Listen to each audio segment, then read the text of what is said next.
Minister Anitha గారు ఒక lady అయ్యి ఇంత పెద్ద పోస్ట్‌లో ఉందని మేము గర్వంగా చెప్పుకోగలం. ఇంతవరకు లేడీగా హోంమంత్రిగా. మాకు మాత్రం అనిత గారు ఒక స్ఫూర్తిగా తీసుకొని మేము గూడా ముందుకు రావాలని ఇంట్లో ఉండేవాళ్ళం గూడా బయటకు వచ్చి మేము గూడా ఇలాగ ఉండాలని ఆమెను చూసి గట్స్ తెచ్చుకున్నాం మేము అనిత గారిని. మా ఏపీ ప్రజలు మొత్తానికి మా చంద్రబాబు నాయుడు గారిని, లోకేష్ గారు గాని, పవన్ కళ్యాణ్ గారు, అనిత గారు గాని ప్రతి ఒక్కళ్ళు ఏ టయానికైనా మాకు శక్తి యాప్ అంటూ ఒకటి ఇచ్చి ఈ నంబర్‌కి ఫోన్ చేయండి. మీకు ఎక్కడైనా ఇబ్బంది అయినా మేము పోలీస్ శాఖ వాళ్ళు దింపుతామని ఇంటి దగ్గరికి అని చెప్పి ఇప్పుడు ఒక శక్తి యాపే ఉందండి. లాస్ట్ టైము దిశ యాప్ కూడా వచ్చింది కదా! అది కూడా మహిళల కోసమే కదా! దిశ యాప్ అనేది దేనికి పనికిరాల. గత ప్రభుత్వం చేసుకుంటే ఈ ప్రభుత్వానికి చాలా ఇంప్రూవ్ అయింది ఇక్కడ. అలాగే అనిత గారు కూడా ప్రతి సమస్యని ఆమె సమస్యలాగా తీసుకొని ఆమె ఇంట్లో సమస్యలాగా తీసుకొని ముందుకు సాగుతున్నాను. అలాగని ప్రజల ఆడపిల్లలు ప్రతి ఒక్కరు కాలేజీ దగ్గర కానీ ఎక్కడైనా సరే చాలా రక్షగా మొత్తం పోలీసు శాఖను కానీ ఏదైనా 6వ కానీ 4వ కానీ అనిత గారు బాగా పనిచేస్తున్నారని చెప్పేసి మీరు అన్నారండి. అనిత గారు మరి మొన్న ఆమె సొంత జిల్లాలోనే ఒక పాప మీద అత్యాచారం జరిగితే మరి అదే పట్టించుకోలేదు అని చెప్పేసి కూడా మనం అనేక చోట్ల వింటూనే ఉన్నాం సోషల్ మీడియాలో. సోషల్ మీడియా ఇవాళ ఏమీ ఎప్పుడో రావట్లేదండి. ఇప్పుడు జరిగిన విషయాన్ని వెంటనే బయటకు వస్తుందండి. సోషల్ మీడియా అయితే అబద్ధం కాదు. కొన్ని ఫేక్ ఉంటాయి కానీ కొన్ని ఒరిజినలే ఉంటాయి కదా మేడం. మరి ఆమె జిల్లాలో జరిగిన ఒక హోంమంత్రి అయ్యి ఉండి మరి ఆవిడ నియోజకవర్గంలో జరిగిన దాని మీద ఆవిడ గట్టిగా స్పందించలేదని చెప్పేసి మనం వింటున్నాం. మరి దానికి ఏం చెప్తారు? ఏమండి ఇది తీసుకోలేదని మీరు ఎలా చెప్తారండి? ఆమె తీసుకోలేదని చూసినంత మాత్రం ఒక కన్నుతో మనం చూసింది రెండో కన్నుకి అది నిజమంత కూడా తెలియదుగా. అలాగే అనిత గారు ఏం చేస్తారో ఎలా ముందుకెళ్తారో బాబు గారు ఎలా చెప్తారో ఆమె అలా వింటది కానీ ఆమె చెయ్యట్లేదన్న మాట మాత్రం ఆమె నమ్మకమేనండి. ఆమె మాత్రం బాగా చేస్తుంది. అలాగే ముందుకు కూడా నడిపిస్తుంది. లేడీస్ని కూడా అంత చక్కగా ప్రతి ఒక్కరికి న్యాయం చేస్తారండి. మరి అంతేకాకుండా ఈ కూటమి ప్రభుత్వం అధికారంలో వచ్చిన అభివృద్ధి పనులు ఎలా జరుగుతున్నాయి మేడం? అభివృద్ధి పనులు బాగా జరుగుతున్నాయండి. మాకు అందరికీ ఇక్కడ విజయవాడ కానీ గుంటూరు కానీ ఇక్కడ అమరావతి రావడం చాలా గొప్పగా మాకు ఒక రాజధాని వచ్చింది. ఒక పార్టీ కార్యకర్త కాకుండా ఒక సాదాసీదా మనిషిలాగా చెప్తున్నానండి. అమరావతి రావడం మాకు రాజధాని, మా పిల్లలకి భవిష్యత్తు బాగుంటుంది. ప్రతి ఒక్కరికి హ్యాపీగా ఫీల్ అవుతున్నాం మేము. మాకు ఇలాగ కూటమి ప్రభుత్వం కలిసి అభివృద్ధి చేస్తున్నందుకు మేము చాలా హ్యాపీగా ఫీల్ అవుతున్నాం. మరి అక్కడ అభివృద్ధి పనులు ఎలా జరుగుతున్నాయి? అంటే బాగా వేగవంతంగా జరుగుతున్నాయా? లేదా స్లోగా జరుగుతున్నాయా? అంటే ఇంతకుముందు రాష్ట్రం విడిపోయిన తర్వాత బాబు గారు సీఎం అయ్యారండి. అప్పుడు ఏదైతే ఇలా కొంచెం కొంచెం చేసి వదిలేశారో సేమ్ అదే పరిస్థితి ఇప్పుడుందా? అంటే అప్పుడు చూసుకున్నట్టయితే గ్రాఫిక్స్‌లో చూపించారు బాబు గారు అని కూడా మనం విన్నామండి. గత 5 ఏళ్లలో విన్నాము, వింటూనే ఉన్నాము. మరి నెక్స్ట్ టైం కూడా అలాగే గ్రాఫిక్స్‌లో మిగిలిపోతుంది అని చెప్పేసి కూడా అది కూడా వింటున్నాము. మరి అలాగే చేస్తారా? లేదా మొత్తం పూర్తి చేస్తారనుకుంటున్నారా? ఇంకా ఇప్పటికి 2 ఏళ్ళు అయిందండి. 3 ఏళ్ళ లోపల కూడా అమరావతి రాజధానిని పర్ఫెక్ట్‌గా చేసి మన చేతికి అప్పచెప్తారండి. ఇది మాత్రం ఇది గ్రాఫిక్స్ అన్నారు చూడండి. గ్రాఫిక్స్ అయితే కాదు ఇది. ఇప్పుడు వెళ్ళి చూడండి అమరావతిలో వేగంగా ఎంత పూర్తవుతున్నాయో పనులు కూడా చాలా వేగవంతంగా చేస్తుంది బాబు గారు. అది అయ్యేదాకా కూడా నిద్రపోరండి. అదే మేడం. మరి ఈ కూటమి ప్రభుత్వం ఇలాగే ముందుకెళ్తుందంటారా రానున్న రోజుల్లో కూడా? వచ్చే 5 ఏళ్ళు కూడా కూటమి ప్రభుత్వమే వస్తుందండి. 5 ఏళ్లే కాదండి. బాబు గారు పార్టీ ఉన్నంత వరకు వైసీపీ ప్రభుత్వం అనేది ఈ దడిదాడుపుల్లో కూడా కనబడదు. ఎందుకు కనపడదంటున్నారు? ఇప్పుడు చూస్తే వైసీపీ పార్టీ వాళ్ళు మేమే నెక్స్ట్ అధికారంలోకి వస్తాం అంటున్నారు కదా! మొన్న ఎలక్షన్ టైంలో కూడా మేమే మీరు రారు అని చెప్పారండి వెర్రివి గారు. ఏమైందండి? 11 సీట్లు. ఇప్పుడు ఒక సీటు కూడా వచ్చిద్దో రాదో కూడా నమ్మకం తెలియదు. అలాంటి వ్యక్తి గురించి మాట్లాడటం కూడా వేస్ట్. అసలు రాజధాని 4 చేసిన వ్యక్తి గురించి మాట్లాడటం ఏంటండి? పొలాల కాగితాల మీద, ఆస్తి పాస్తుల మీద ఆయన పేరు పెట్టుకొని ఆయన ఫోటోలు పెట్టుకొని చేయడం ఎంతవరకు కరెక్ట్ అండి? ఒక బుక్స్ మీద, ఒక టై బెల్ట్ మీద, వాటి మీద ఫోటోలు పెట్టుకోవడం ఎంతవరకు కరెక్ట్?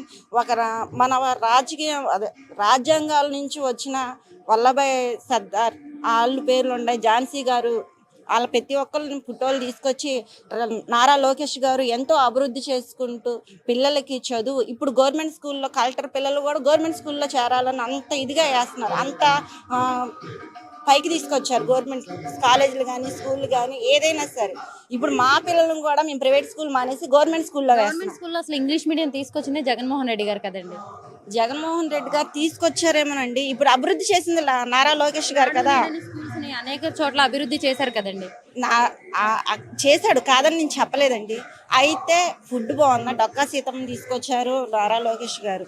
మంచి tie belt, school uniform Jagan గారి ప్రభుత్వంలో కూడా మిడ్ డే మీల్స్ అని వాళ్ళు కూడా చేశారు కదండి. చేశారండి. ఎందుకండి పురుగుల అన్నము అవి పిల్లలకి పెట్టి స్కూల్లో టీచర్ సరిగ్గా లేరు. ఎక్కడైనా ఉండే ఇప్పుడు కూడా చాలా చోట్ల పురుగులు అన్నామని మొన్న ఎందుకండి అనిత గారు వెళ్ళిన హాస్టల్లోనే పురుగులు అన్నం పడదని ఆవిడ తినే అన్నంలోనే పురుగులు వచ్చినాయి కదండి. మరి అలాంటివన్నీ ఇప్పుడు 100 మంది ఉంటారండి, 100 మందిలో అందరు కరెక్ట్ గా ఉండారని లేరుగా. తీసుకోవచ్చు కదా మీరు ఎందుకు విమర్శిస్తున్నారు? విమర్శించేదేముందండి, ఇప్పుడు అందరికీ తెలుస్తుంది.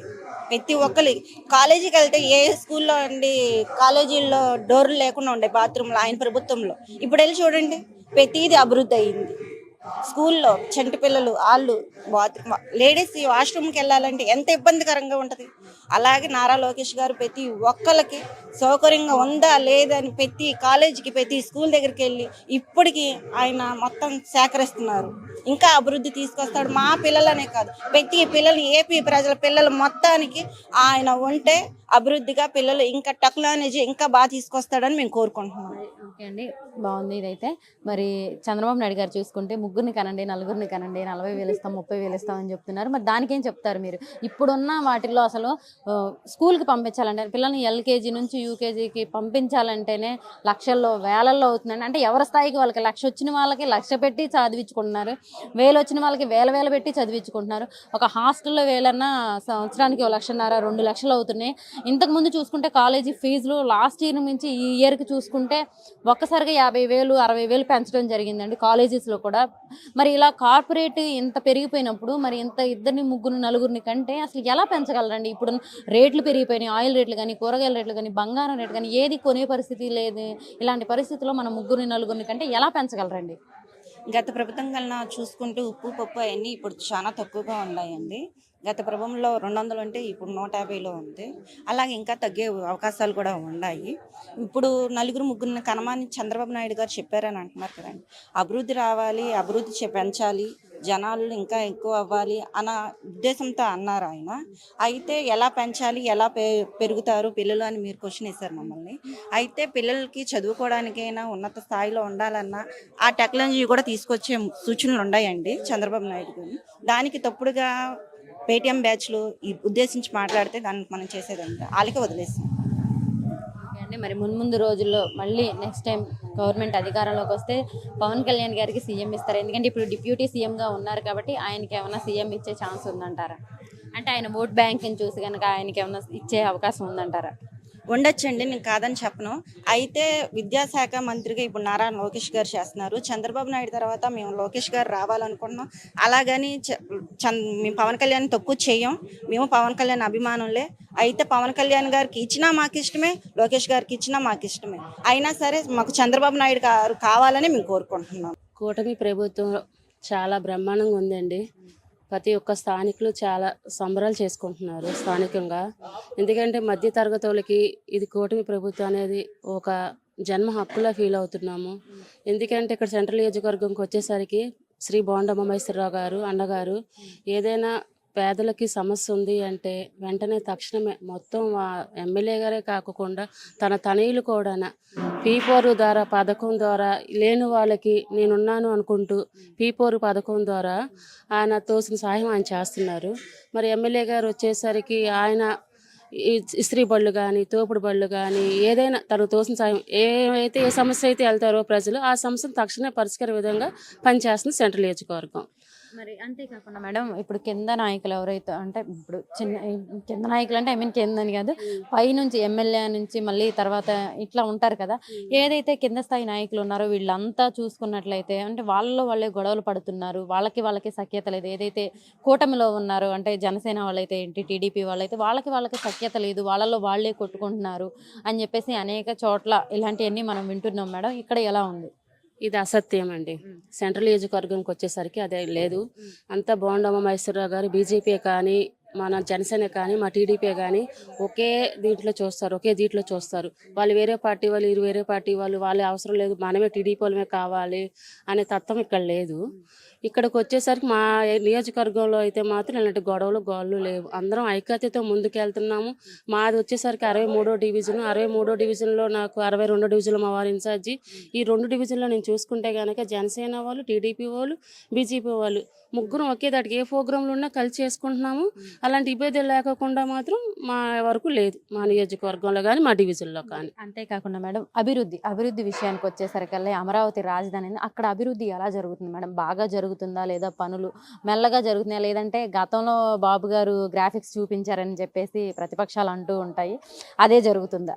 లేదండి, అది సీఎం గారి కళ. నేనున్నంత కాలంలో నేను అది చూసే వెళ్ళాలని ఆయన అనుభవం ఉన్న నాయకత్వంతో ఆయన ముందే అడుగేశారు. దాంతోపాటు లోకేష్ బాబు గారు కానీ, సెంట్రల్ నియోజకవర్గం బోండమేశ్వరరావు గారు కానీ, ప్రతి ఒక్క నాయకులు, ప్రతి ఒక్క ఎమ్మెల్యేలు, ప్రతి ఒక్క మినిస్టర్లు దాని మీద కంటనం కట్టుకొని ఉన్నారన్నమాట. అది ఎలాగైనా నెరవేరుస్తారు. అది తుత్తు మాటలు కాదు, నెరవేరుస్తారు. ప్రజలు రేపొద్దున పిల్లల భవిష్యత్తులకి మొత్తానికి బ్రహ్మాండంగా అది చూపిస్తారని చెప్పేసి మా అనుభవంగా మేము చెప్పుకుంటున్నామండి. మరి ఈ పార్టీ చూసుకున్నట్టయితే ఈ పార్టీలో కులాలు మతాలు అని చెప్పి భేదాలు ఏమైనా ఉన్నాయా మేడం? అంటే మనం చూస్తూ ఉంటాము, ఎక్కడ చూసినా వింటూ ఉంటాం. ప్రతిపక్షాలు అనేది ఏంటంటే బాబు గారికి కులాలు, వాళ్ళ కులాల వాళ్ళని వాళ్ళు చూస్తారు అని చాలా అనేక సందర్భాలు వింటాం. ఇలాంటివి ఏమైనా జరుగుతాయా మేడం పార్టీలో? ఏంటి, ప్రతిపక్షం అనేదే మా దృష్టిలో లేదు. ఆయన 11 సీట్లు వచ్చినాయి, మాకు 156 సీట్లు వచ్చినాయి, 164 సీట్లు వచ్చినాయి మాకు. ప్రతిపక్షమే లేదు. ఇంక ప్రతిపక్షం ఆ 11 సీట్లతో ఏం మాట్లాడతారో ఆ మాటలు మేము ఏం వింటామండి. ఇంకా వాళ్ళకి ఏదో నోరు దొరికి వాళ్ళు అనుకోవడమే తప్పించి మాకైతే కుల రాజకీయాలు లేవు, కుల పిచ్చి లేదు.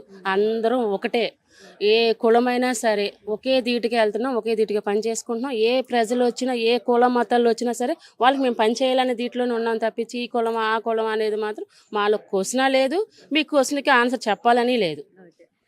మరి ఇంతే కాకుండా ఇంకా ముందు రోజుల్లో కూడా ఇలాగే కలిసి ముందుకెళ్తారనుకుంటున్నారా, లేదంటే నెక్స్ట్ ఎలక్షన్స్ కల్లా ఎవరి దారి వాళ్ళు చూసుకుంటారనుకుంటున్నారా? ప్రజలకి అమరావతిని చూపించాలని ధీటుగా పవన్ కళ్యాణ్ గారు కానీ, చంద్రబాబు నాయుడు గారు కానీ వీళ్ళందరూ కంకణం కట్టుకొని ఉన్నారండి. అది ప్రజలకు చూపించాలి, భవిష్యత్తు తరాలకు బాట వెయ్యాలి. అది వెయ్యాలి అంటే మాత్రం ఈ ఎన్డీ కూటమి ఎప్పటికీ కలిసే ఉంటుంది, విడిపోదు. ఎవరు చెప్పిన మాటలు మేము నమ్మం. ఇవన్నీ బాగానే ఉన్నాయి మేడం, కానీ ఇక్కడ చూసుకున్నట్టయితే ఏపీలో రెడ్ బుక్ రాజ్యాంగం నడుస్తుంది. ఎక్కడ పట్టినా అనేక రకాలుగా కేసులు పెడుతున్నారు. మొన్న చూసుకుంటే అంటే పవన్ కళ్యాణ్ గురించి మన ప్రొఫెసర్ గారు ఏదైతే మాట్లాడారో దాని మీద కూడా, అంటే ఆయన ఎక్కడో తెలంగాణలో మాట్లాడాడు, తెలంగాణలో మాట్లాడినంత మాత్రాన ఆయన ఎన్నో ఏళ్ళుగా ప్రొఫెసర్గా జర్నలిజంలో ప్రొఫెసర్గా చేశారు. ఆయన ఒక అనలిస్ట్గా ఉన్నారు. అలాంటి వ్యక్తి మీద అంటే ఒక మాట అన్నందుకు అంటే కేసులు పెట్టడం జరిగింది మేడం. ఎందుకు అసలు ఇట్లాంటి వాటి మీద చర్యలు తీసుకుంటారా చంద్రబాబు నాయుడు గారు? అసలు రెడ్ బుక్ మా దగ్గర లేదండి. అరాచకాలు అంతగా ఏంటి రౌడీయిజం ఏది చేసినా జగన్మోహన్ రెడ్డి ప్రభుత్వంలో జరిగినాయే తప్ప మా ప్రభుత్వం అలాంటి చేసిన వాళ్ళు కూడా సరే వాళ్ళ పాప నాలే పోతారని వదిలేసే రకమే తప్పించి వాళ్ళ మీద కక్ష కట్టుకొని వాళ్ళు ఏం చేద్దామని ఉద్దేశంతో ఈరోజు మా ప్రభుత్వం లేదు. ప్రజలకు ఏదైతే కావాలో రేపొద్దున పిల్లలకి ఏదైతే భవిష్యత్తు చూపించాలో ఆ దిశగా మా ప్రభుత్వం పనిచేస్తుంది. దీనికి మేము చాలా సంతోషపడుతున్నాం. రెడ్ బుక్ లేదు మేడం. ప్రస్తుతం ప్రభుత్వ పరిపాలన ఎలా ఉంది? మమ్మల్ని అడిగే కన్నా మీరే తెలుసుకోండి. బాగుంటుంది, మా ప్రభుత్వం బాగానే ఉంది, ఎప్పుడు కూడా బాగానే ఉంటుంది. మా టీడీపీ అన్నది ఎప్పుడు ముందడుగుగానే ఉంటుంది, పచ్చగా నూరేళ్ళు రెపరెపలాడుతూ ఉంటుంది మా టీడీపీ. మా నాయకులైనా మాకెవరైనా సరే. మరి ఇప్పుడు కూటమి ప్రభుత్వం అయితే పనిచేస్తుంది మేడం. అభివృద్ధి ఎలా జరుగుతుంది, సంక్షేమం ఎలా జరుగుతుంది, అసలు ఎలా బాబు గారు ముందుకెళ్తున్నారు? ప్రతి అన్నాదల్లా నెరవేర్చుకుంటూ అన్నయ్య ముందుకెళ్తూనే ఉన్నాడు. ప్రతి ఒక్క విషయంలో కూడా అన్న వాగ్దానం చేసిందల్లా నెరవేరుస్తూనే ఉన్నాడు చంద్రబాబు నాయుడు గారు. అక్కడ ఆయన గారు జరిపిస్తున్నాడు. ఇటు ఎమ్మెల్యే గారు బోండమ్మ గారు కూడా మా కోసం ఎంతో చేస్తూనే ఉన్నాడు. ఇది కావాలని అనేసి గుమ్మం ముందుకెళ్ళినా కూడా అన్నయ్య కాదనకుండా చెల్లెళ్ళకి అందరికి ఆదుకుంటున్నాడు. ప్రతి ఒక్క విషయంలో మాకు ముందుగా ఉండి నడిపిస్తున్నాడు బోండమ్మ గారు, చంద్రబాబు నాయుడు గారు. అన్న అవన్నీ కూడా నెరవేరుస్తున్నాడు. అంతా బాగుంది ఈ టీడీపీ. ఈ టీడీపీ బాగుంది అంటున్నారు మేడం. మరి అభివృద్ధి, మనకి అమరావతి క్యాపిటల్ రాజధాని అవడం జరిగింది. అభివృద్ధి పనులు ఎలా జరుగుతుంది మేడం? అసలు అమరావతిలో రాజధాని వర్క్ ఎలా నడుస్తుంది? ఇప్పటి వరకు బాగానే ఉంది కదా, ఇప్పటి వరకు బాగానే నడుస్తుంది. ఇక మీదట కూడా బాగానే నడుస్తుందని మేము అనుకుంటున్నాం. అనుకోవడం జరుగుద్ది. మరి అక్కడంతా అంటే బాబు గారు గ్రాఫిక్స్ చూపించడంలో ఆయన తర్వాత అని చెప్పేసి అనేక సందర్భాల్లో ఎప్పటి నుంచో మనం వింటూ ఉన్నాం పరిస్థితి. మరి ఇప్పుడు కూడా అలాగే బాబు గారు గతంలో ఏదైతే అప్పుడు ఎలక్షన్స్ అప్పుడు ఎలా అయితే బాబు గారు గ్రాఫిక్స్ చూపించారో ఇప్పుడు కూడా అలాగే చూపిస్తారు అని చెప్పేసి అంటుంటే వింటూ ఉన్నాం. దానికి ఏం చెప్తారు మీరు? బాబు గారు దేంట్లోనైనా సరే నేను చేస్తానని ప్రతి ఒక్కళ్ళకి కూడా మనకు చేస్తూనే వచ్చారు ఆయన. ఇప్పుడు కూడా చేస్తారు. ఆయన ముందుకు నడుస్తూనే ఉంటాడు. అమరావతి కూడా బాగానే నడుస్తుంది ఇక మీదట. అది కూడా విజయవాడ పట్టణం కూడా బాగానే ఉంటుందని కోరుకుంటున్నాం మేము. మరి ఈ కూటమి ప్రభుత్వంలోకి వచ్చేసరికి కూటమి నాయకులు ఎవరైతే ఉన్నారో ఇక అంటే ఈ కింద స్థాయి నాయకులు అయితే వాళ్ళలో వాళ్ళే కొట్టుకొని చేస్తున్నారు, వాళ్ళలో వాళ్ళే గొడవలు పడుతున్నారు. అంటే ఒకళ్ళు అంటాం కదా, మనం కూడా సోషల్ మీడియాలో చాలా చోట్ల చూస్తూనే ఉన్నాం వాళ్ళు కొట్టుకోవడం. మొన్న ఇక్కడ చూసినట్టయితే జనసేన టీడీపీ వాళ్ళు రాళ్ళు విసురుకోవడం, కొట్టుకోవడం, గ్లాసులు పగలు కొట్టుకోవడం అని చెప్పేసి. దీనికి ఏం చెప్తారు మేడం, ఎందుకు అసలు ఇలాంటివన్నీ జరుగుతున్నాయి? అది గిట్టని వాళ్ళు మన మీద ఎగస్ట్ పార్టీ వాళ్ళు జరిపించేదే కానీ అది మాలో అంటూ అట్లాంటిది ఎప్పుడూ జరగలేదు, జరగబోదు కూడా. అంతా కలిసికట్టుగానే ఉంటాం, ముందుకు వెళ్తాము. చంద్రబాబు నాయుడు గారిని ముందుకు నడిపిస్తాము. మా కార్యకర్తలు, ఆడవాళ్ళు, లేడీస్ మాతో అందరం కూడా అన్నయ్య వైపే ఉంటాము. ఇది కలిసికట్టుగా వాళ్ళు చేసేది ఎస్ట్ పార్టీ వాళ్ళు చేసేవదే కానీ మాదైతే కాదు, నిజమైతే కాదు, నిజం కాదు. అది అనుకోవటం కూడా వ్యర్థం. అనుకున్న వాళ్ళు నోరు మూసుకోవాలి. మా టీడీపీని చూసి, మా చంద్రబాబు నాయుడు గారిని చూసి. మరి ప్రభుత్వం అధికారంలోకి వచ్చిన తర్వాత ఏదైతే పెట్రోల్ ధరలు 2 సార్లు పెరిగిపోవడం జరిగింది, ఇంకోటి ఆయిల్ విషయాలు, వంట ఆయిల్ కూడా ఏదైతే అన్ని ఆయిల్ ప్యాకెట్ల మీద కూడా రేట్లు పెరిగిపోవడం జరిగింది. విపరీతంగా రేట్లు పెంచేస్తున్నారు, బంగారం కొనలేకపోతున్నారు అని చెప్పేసి ప్రజలైతే చాలా ఇబ్బంది. మరి దీని మీద ఏమన్నా బాబు గారు తీసుకొచ్చేసి రేట్లు తగ్గిస్తే బాగుండు అని చెప్పేసి కూడా చాలా మంది, మరి దీని మీద ఎందుకు ఇచ్చేయట్లేదు? వాళ్ళ అవగాహన వాళ్ళు ఏంటంటే వాళ్ళు చేయాల్సింది వాళ్ళు చేస్తున్నారు. బాబు గారు చేయాల్సింది కూడా ఆయనే చేస్తాడు. ఇవన్నీ తగ్గిస్తాడు, అన్నీ సమకూరుస్తాడు, అందరిని కూడా సమాధాన పరుస్తాడు. నిదానం కదా, టైం పట్టుద్ది అది. మరి అంతేకాకుండా బాబు గారు మొన్న చూసుకున్నట్టయితే కొన్ని రోజుల క్రితం 3 పిల్లలు పుడితే ఇప్పుడు ఏదైతే 2 పిల్లలకి డబ్బులు ఇస్తున్నారో అలా కాకుండా, అంటే ఏపీలో జనాభా తక్కువైపోయింది, దానివల్ల 3 పిల్లల్ని 3వ వాళ్ళ కంటే 30,000 ఇస్తాం, 4వ వాళ్ళ కంటే 40,000 ఇస్తామని ఒక మాట అయితే అన్నారు. దాంతో ఇప్పుడున్న రేట్లో అసలు ఒక్కరిని 2ని పెంచడానికే ఎవరైనా సరే ఎంత లక్షలు ఉద్యోగం చేసినా 1 2 చాలు అనుకుంటున్నారు. మరి ఇలా 3ని కనండి, 4ని కనండి అంటే వాళ్ళని ఎలా పోషిస్తారు, ఎలా పెంచుతారు? ఇప్పుడున్న రేట్లలో పెళ్ళిళ్ళు చేయాలన్నా సరే ఎలా చేస్తారు? అసలు ఎందుకు బాబు గారు ఇలా మాట్లాడారు? ఇలా మాట్లాడేది కాలమే దాన్ని నడిపిస్తూ ఉంటుందండి. ఇప్పుడు ఎవరి ఇష్టం వాళ్ళది. బాబు గారు అన్న అంతలు మాత్రం ఏది గడి ఇది అవ్వదు కదా. ఎవరి ఇష్టాలు వాళ్ళే చేసుకుంటారు కనే విషయాల్లో. ఇప్పుడు ఒకళ్ళకేంటి మాకిద్దరే ఎందుకు, మాకు 3 కావాలని వాళ్ళు అనుకుంటారు. వాళ్ళ ఇష్టాలు వాళ్ళకు ఉంటాయి కదా. అది మేము అనేది ఏం లేదు కదా. చంద్రబాబు గారు చేయాల్సింది ఏదో ఆయన చేసుకుంటా వస్తాడు, మాట్లాడేది మనం మాట్లాడతాడు. మనం చేయాల్సింది మన జనాలు చేస్తూ ఉంటారు.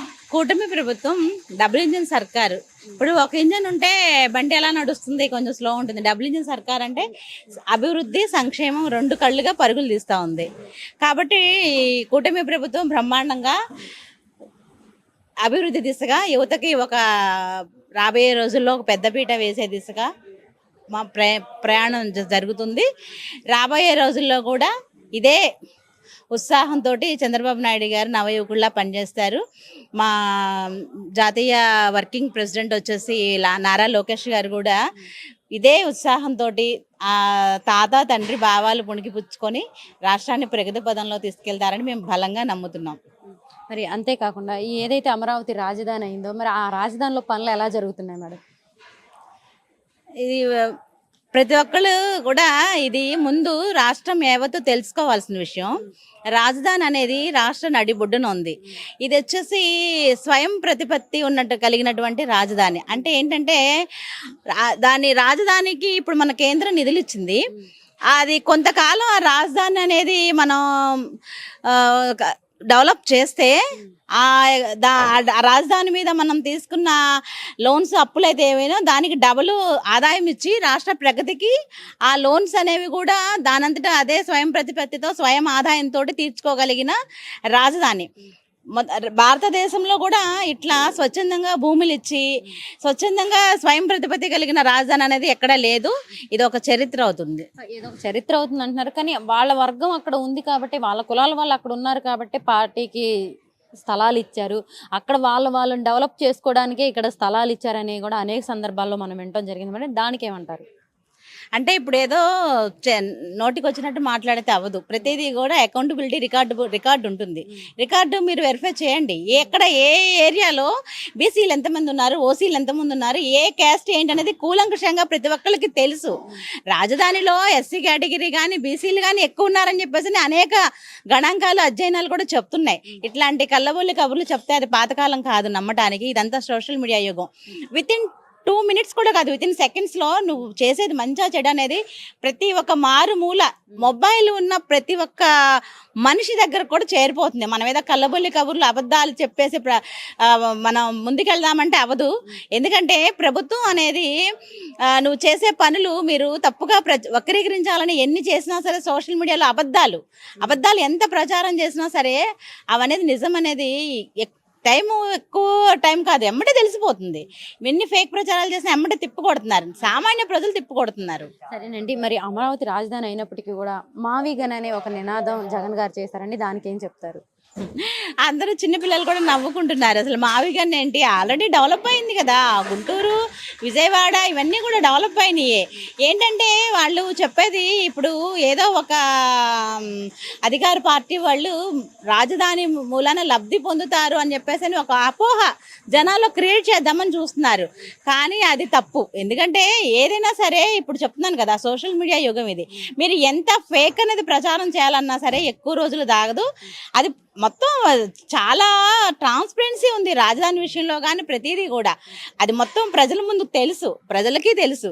మావిగన్ అనేది ఒక పిచ్చి పరాకాష్ఠగా చేసిన ఒక మతి భ్రమించిన వ్యక్తి చేసిన ఒక పదం కింద అందరూ దాన్ని ఒక జోక్ అయిపోయింది. ఒక మాజీ సీఎంని అలా మతి భ్రమించిన వ్యక్తి అనొచ్చా మేడం?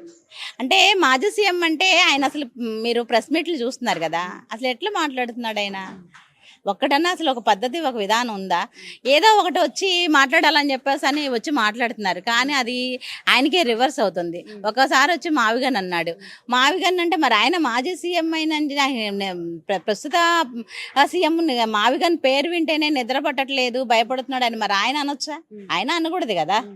అంటే నిద్ర పట్టట్లేదు అనే కదా ఆయన అన్నది, అంతే తప్ప ఆయన పిచ్చివాడు ఇది అని ఆయన అనలేదు కదా. మరి మీరు అనొచ్చా, ఒక సీఎంగా చేసిన వ్యక్తిని పట్టుకొని ఒక పార్టీ అధ్యక్షుడు మరి ఆయన్ని అంటే మరి పార్టీ టీడీపీ పార్టీ అంటేనే క్రమశిక్షణ, ఎలా పడితే అలా మాట్లాడకూడదని అనేక సందర్భాల్లో చంద్రబాబు నాయుడు గారు చెప్తున్న పరిస్థితి ఉంది.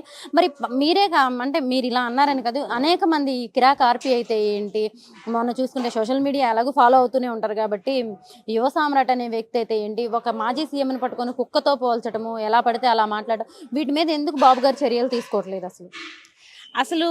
సరే, మీరు పార్టీ పరంగా కాకపోతే నేను ముందు ఒక తల్లిని, నాకు 2 పిల్లలు ఉన్నారు. 2 కూడా డిగ్రీలు చేసేసి, బాబు బీటెక్ చదివాడు, పాప డిగ్రీ చేసి ఇంట్లో ఉంది.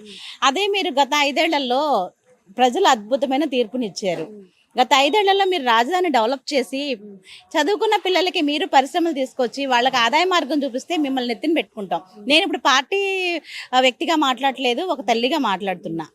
మీరు చేసిన 5 ఏళ్ళు రాష్ట్రాన్ని సర్వనాశనం చేశారు. అది ప్రతి సామాన్య పౌరుడికి కూడా తెలుసు. మీరు ఒక ఇంటికి సంక్షేమం ఇచ్చాను, పథకాలు ఇచ్చాను, బోలెడన్ని డబ్బులు గుమ్మరిచ్చాను, మీరు ఇచ్చారు, కాదన్నట్లు ఇచ్చానని చెప్పుకుంటున్నారు.